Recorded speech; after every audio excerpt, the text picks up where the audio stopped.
नमस्कार, मैं हूं ज्योति प्रकाश रंगा और आप देख रहे हैं आरएन न्यूज बीकानेर। आइए डाल देते हैं एक नजर दिन भर की खास खबरों पर। राजस्थान पशु चिकित्सा और पशु विज्ञान विश्वविद्यालय व राजस्थान गौ सेवा परिषद के संयुक्त तत्वावधान में राज्य स्तरीय गोबर गौ मूत्र प्रसंस्करण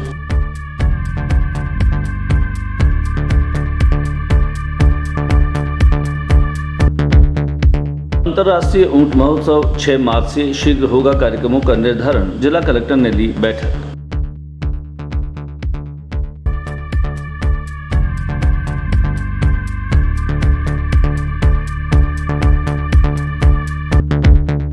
बोनस अंक आधारित नई नर्सिंग भर्ती 2022 की विज्ञप्ति जल्द ही हो जारी।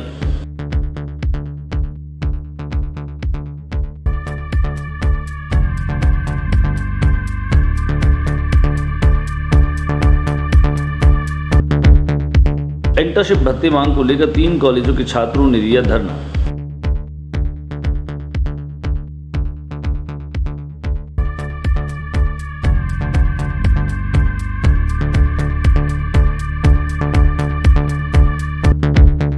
इक्यावन किलोग्राम रोटी का पूर्णरसर हनुमान जी को भोग लगाकर भक्तों ने दिखाई अपनी भक्ति।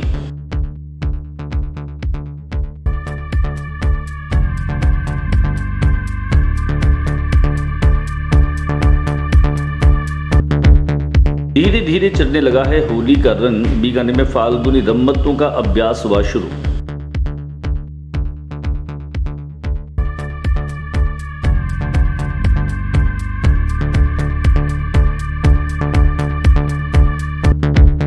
काम की पहचान हमेशा परिणाम पर होती है निर्भर। राज्य स्तरीय 2 दिवसीय कार्यक्षमता विकास प्रशिक्षण का हुआ शुभारंभ।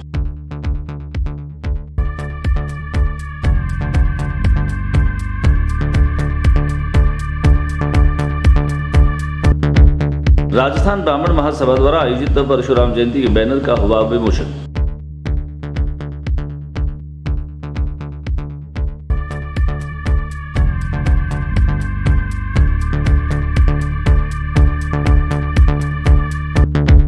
गली और मोहल्ले में सड़क पर कचरा फेंकने वालों से निगम वसूलेगा अब जुर्माना।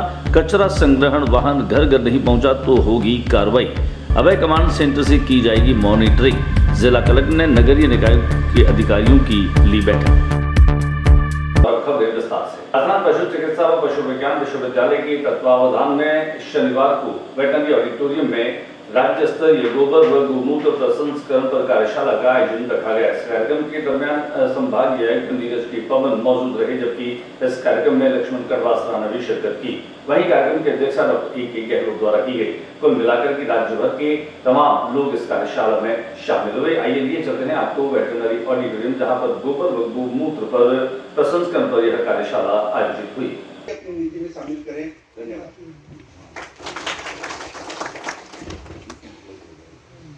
में तो आप पैसे की चिंता मत करना। बीकानेर संभाग में तो अपन शुरू कर ही रहे हैं।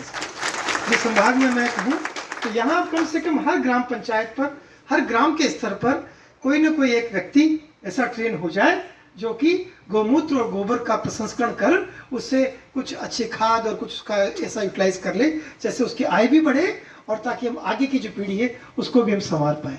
बीकानेर मॉडल होगा सर। बिल्कुल बीकानेर मॉडल होगा।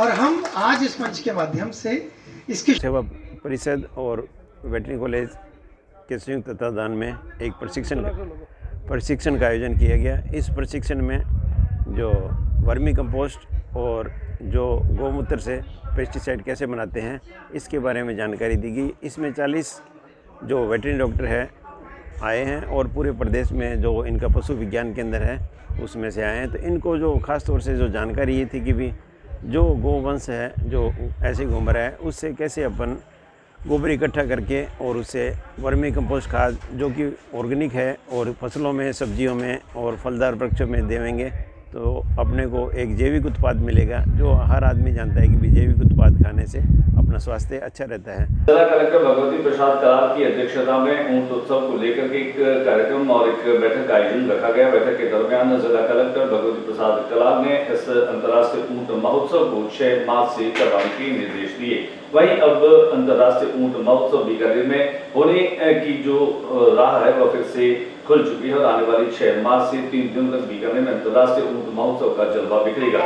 कला, संस्कृति व साहित्य के मद्देनजर समर्पित यह ऊंट महोत्सव लोगों में खासा लोकप्रिय है। पर्यटक भी इसे देखने के लिए आते हैं।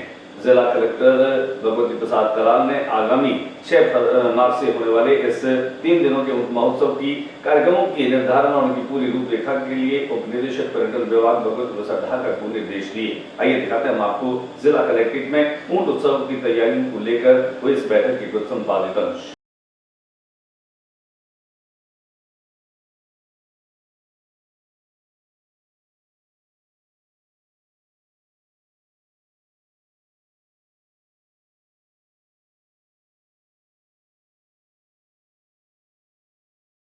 बोनस अंकों पर आधारित नर्सेज भर्ती की निविदा जल्दी से जल्द जो है वो जारी की जाए। इसके लिए जिला कलेक्टर के एक मुख्यमंत्री के नाम ज्ञापन जो है वो नर्सेज एसोसिएशन ने दिया। गौरतलब है कि कोविड काल के दौरान संविदा पर लगे तमाम नर्सिंग कर्मचारियों ने जिस ढंग से अपनी ड्यूटी को दी और जिस तरह से अपने दायित्व का निर्वहन किया, उसे लेकर के अब पीवीएम अस्पताल में भी कहीं ट्रॉमा सेंटर है तो कहीं अन्य तरह की जो चिकित्सा सुविधाएं और व्यवस्थाएं, चूंकि चिकित्सा व्यवस्थाएं बहुत विस्तारित रूप से बीकानेर में और उसके संचालन के लिए नर्सेज का होना अत्यंत आवश्यक है। अतः नर्सेज की भर्ती को लेकर के और जल्द ही निविदा जो है वह जारी करने के लिए एक ज्ञापन मुख्यमंत्री के नाम जिला कलेक्टर को एसोसिएशन के माध्यम से दिया गया।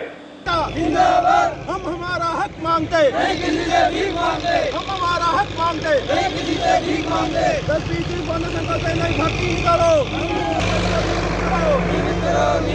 हमारी मांगे पूरी करो। जी हमारी मांग है कि संविदा नर्सेज जो कि पिछले कई सालों से अल्प वेतन में संविदा पे काम कर रहे हैं, इस बजट में राज्य सरकार से बहुत उम्मीद थी कि संविदा नर्सेज के लिए नियमितीकरण की कोई राह निकालेगी सरकार, लेकिन संविदा कर्मियों के लिए कोई नई भर्ती की घोषणा नहीं होने से सारे संविदा कर्मियों में निराशा का भाव है। इसलिए हमारी राज्य सरकार से यही मांग है कि प्रदेश में नर्सेज के हज़ारों पद रिक्त भरे हैं, इन रिक्त पदों पर 10, 20, 30 बोनस अंकों के आधार पर नई एएनएम और जीएनएम की नई भर्ती निकालकर संविदा कर्मियों को नियमित करें।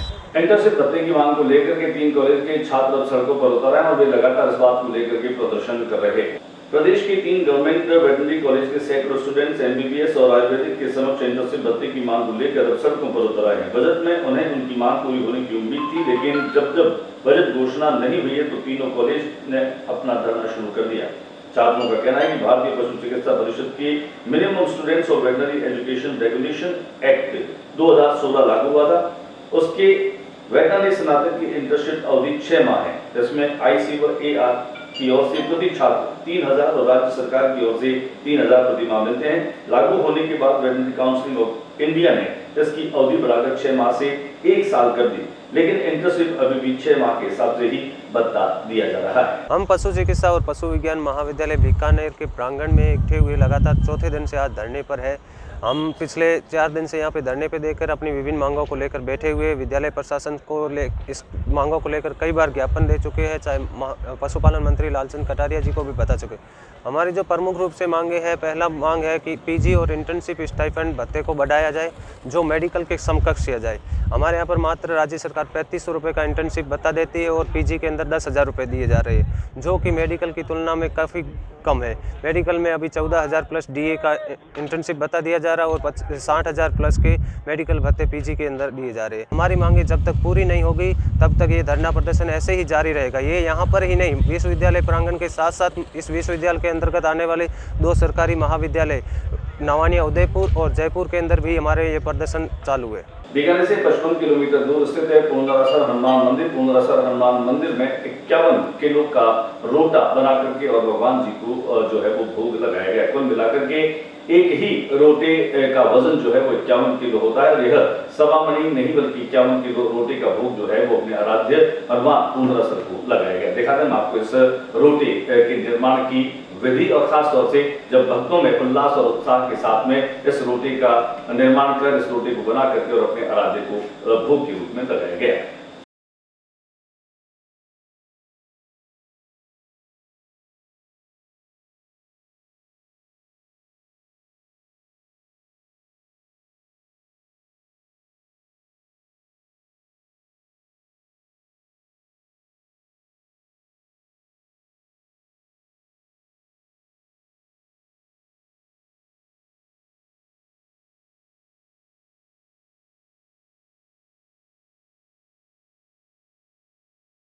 बीकानेर में धीरे धीरे होली की रंगत जो है वह परवान पर चढ़ने लगी है। बसंत पंचमी के बाद वैसे तो चंग की थाप जो है वह फिजाओं में घुलने लगती है और फिजाओं में तैरने लगती है, लेकिन बीकानेर शहर में लोक नाट्य परंपराओं का समृद्ध रूप पर रमतों के माध्यम से लोगों तक आता है। देश और दुनिया के कोने कोने में दिनों रमतें लोकप्रिय होती है। इसके लिए काफी रिहर्सल करनी पड़ती है। आशापुरा नाट्य संस्थान के तत्वावधान में एक साल जहां भक्त पूर्णबल की रमत होती है, वहीं एक साल शहजाद नौटंकी की रमत होती है। इन दिनों आशापुरा नाट्य समिति की ओर से भक्त पूर्णबल रमत की रिहर्सल का जो है वो काम चल रहा है। आइए हम आपको लिए चलते हैं इस रमत की रिहर्सल।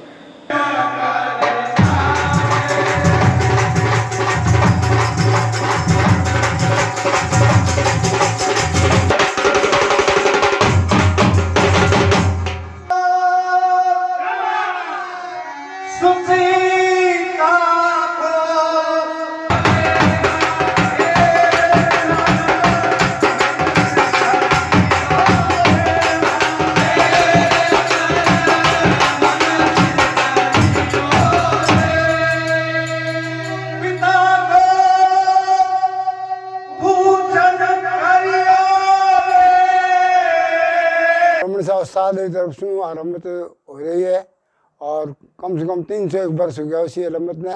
और अब ये मैं बार बार क्या कहता परसों से मैं जस्सू कर रहा हूँ, वह बाद कभी नवटंकी और कभी पूर्ण रमत हो।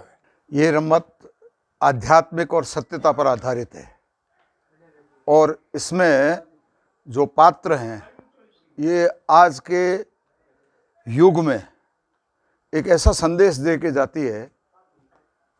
इनके पात्रों के माध्यम से ये संदेश ऐसा जाता है कि आदमी को चरित्रवान होना चाहिए। सबसे बड़ा जो है इस रमत का संदेश जो है वो ये है कि आदमी का चरित्र जो है वो बलवान होना चाहिए। और यहाँ हमारे उस्ताद जी रमन साहब की बिल्कुल उसमें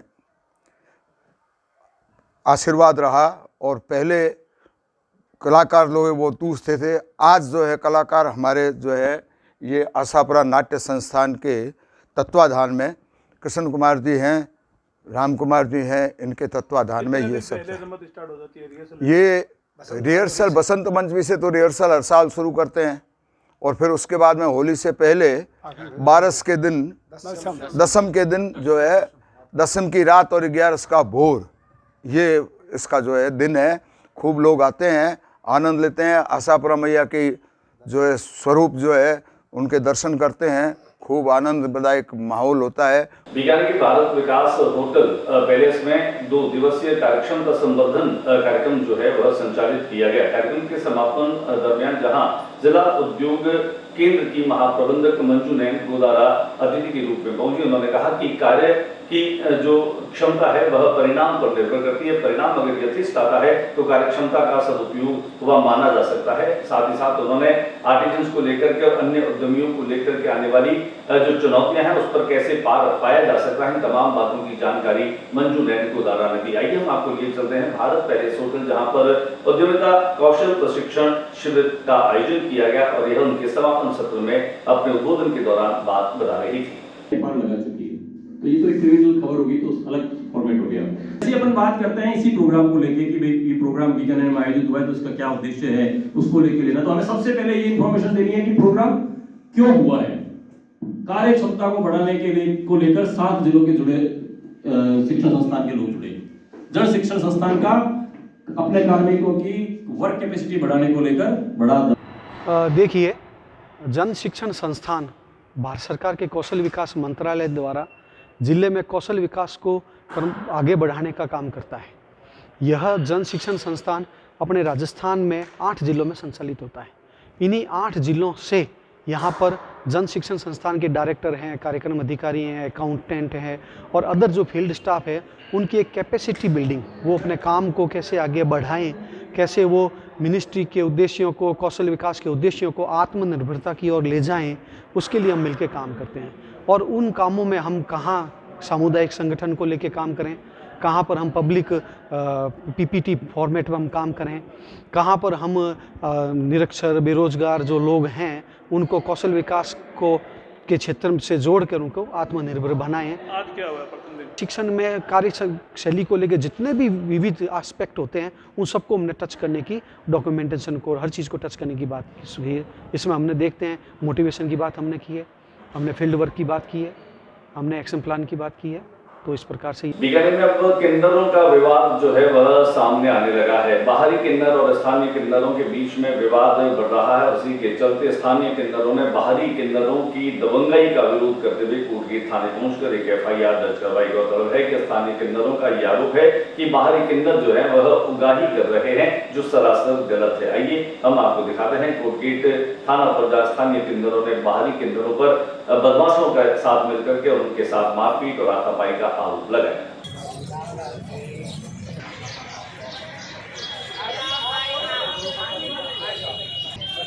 गुंडे नहीं है तो क्यों भागे हुए? पकड़ के लाओ एक-एक। 7 पीढ़ियों से इस बीकानेर शहर में हम हवेली के हीजड़े दरबार के टेम के हिजाइनिस के टेम के मांगते खाते आ रहे हैं। हम दरबार के नाजर लोग हैं, ठीक है ना। तो हम हवेली में निवास करते, हमारी दर पीढ़ी आई है। ये बीकानेर में आप किसी को भी पूछ लीजिए। आजकल कुछ किन्नर है जो यहीं के, कोई तो यहीं के बच्चे हैं, कोई बाहर से आए हुए, वो दबंग तरीके से होली की उगाई कर रहे थे और हमको फोनों पे धमकी दे रहे थे। जब वे मांग रहे थे वहाँ हम बीकानेर शहर के अंदर अमन चैन है, वो अमन चैन बना रहे। मेरी मारवाड़ की धरा है, इसके ऊपर सब प्यार से रहते हैं हिंदू मुसलमान भाई। तो मेरे जजमान सब खुश रहे। मैं यही मांग चाहती हूँ, जो लड़के वो तो चलो किन्नर है, वे किन्नर हमें मारे चाहे हम उनको मारें, एक ही बात है। गधे की लाश से गधा नहीं मरता और घोड़े की लाश से घोड़ा नहीं मरता। पर वे आदमी लोग कौन थे? गुंडे लोग जो हम पे हमला करने आए। तो मैं यही मांग करती हूँ प्रशासन से कि उनको फौरन से फौरन अरेस्ट किया जाए। राजस्थान ब्राह्मण महासभा की तत्वावधान में भगवान परशुराम के पोस्टर का विमोचन किया गया। दिखाते हैं आपको पोस्टर विमोचन की कुछ झलकी।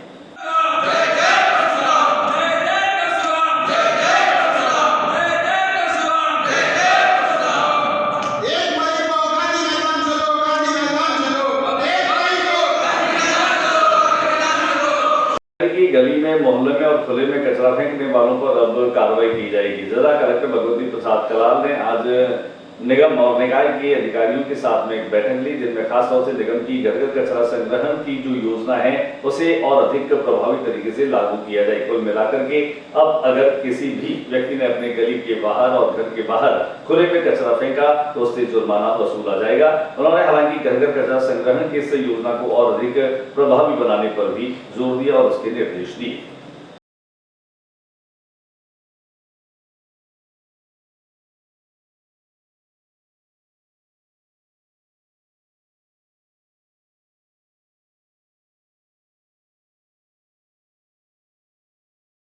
राजस्थान क्रिकेट एसोसिएशन के चेयरमैन वैभव गहलोत ने जोधपुर के बरकतुल्लाह खां स्टेडियम में निर्माणाधीन कार्यों का जायजा लिया। गौरतलब है कि वैभव गहलोत आरसी के चेयरमैन बनने के बाद में न केवल क्रिकेट की स्थिति को सुधारने की कवायद कर रहे हैं, बल्कि यहाँ के क्रिकेटर्स को भी लगातार प्रमोट कर रहे हैं। आज बरकतुल्लाह खां स्टेडियम में पहुंच करके उन्होंने न केवल बरकतुल्लाह खां स्टेडियम में हो रहे नवाचारों और उसके निर्माण का जायजा लिया, बल्कि उन्होंने कई सवालों का जवाब देते हुए भी कहा कि जब तक राज्य सरकार आरसी के MOU के साथ में आगे नहीं बढ़ती है तब तक इस मैदान को और आगे ले जाना असंभव नहीं होगा। लेकिन उन्होंने इस बात पर संभावना जरूर जताई कि IPL के मैच और अंतर्राष्ट्रीय स्तर के मैचों का आयोजन बरकतुल्लाह खां स्टेडियम में हो सके, इसके लिए आरसी लगातार प्रयास कर रही है। आइए हम आपको दिखा रहे हैं बरकतुल्लाह खां स्टेडियम में वैभव गहलोत के द्वारा निर्माण कार्यों का जो जायजा लिया गया उसकी कुछ झलकी।